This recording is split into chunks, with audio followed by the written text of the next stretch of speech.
Hello বন্ধুরা, চলে এসেছি একটা ছোট্ট মিনি ব্লগ নিয়ে।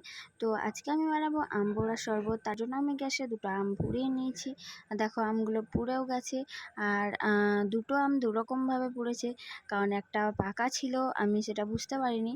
তারপর আমি দেখছি আর একটা কাঁচা। তো দেখো খোসাগুলো কত সুন্দর ছেড়ে যাচ্ছে। তো আমি এখানে খোসাগুলো ছাড়িয়ে নিয়ে এখানে আমের শাঁসগুলোকে গেলে নেব।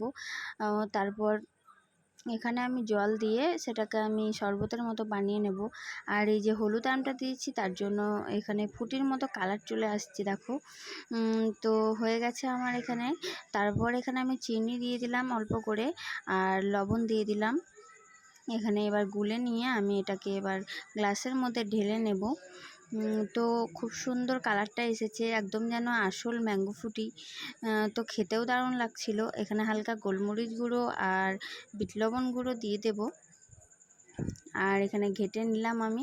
তারপর 2 কুচি বরফ আমি এখানে অ্যাড করে দিচ্ছি, যাতে আমি ঠান্ডাটা খেতে পারি, কারণ ঠান্ডা না হলে জমে না ঠিক।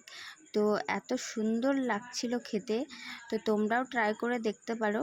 তো আজকের মতো টাটা, দেখা হচ্ছে নেক্সট ভিডিওতে।